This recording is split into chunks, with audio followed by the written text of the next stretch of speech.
महाराष्ट्रामध्ये तब्बल 15 महापालिकांमध्ये भारतीय जनता पक्ष आणि शिवसेनेची युती तुटलेली आहे।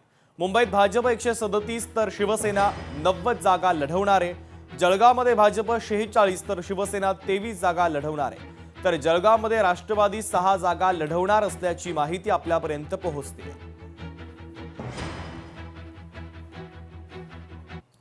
तर तिकडे पुण्यामध्ये दोन्ही राष्ट्रवादी एकत्र लढणार असून दोन्ही राष्ट्रवादींच्या जागा वाटपाचा फॉर्म्युला आता समोर आलाय।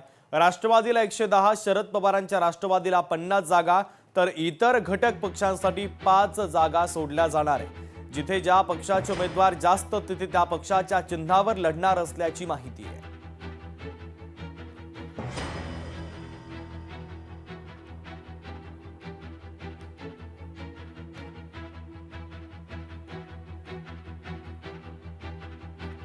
तर पुण्यामध्ये दोन्ही राष्ट्रवादी एकत्र लढणारे राष्ट्रवादीच्या जागा वाटपाचा फॉर्म्युला देखील समोर आलेला आहे।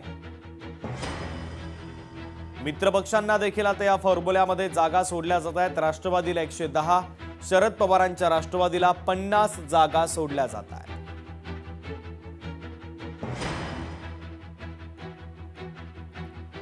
तर पुण्यातील हा जागा वाटपाचा फॉर्म्युला आपण पाहतोय। दोन्ही राष्ट्रवादी आता एकत्र लढणार आहे। इतर घटक पक्षांना सुद्धा 5 जागा सोडण्यात आल्या। पुण्यामध्ये पवारांच्या राष्ट्रवादीला भारतीय जनता पक्षाने मोठा धक्का दिला। सुरेंद्र पठारे यांनी भाजपमध्ये पक्षप्रवेश केला।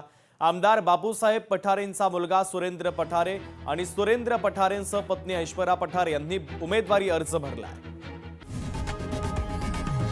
लोकशाही मराठी ऐका, पहा, जागरूक रहा।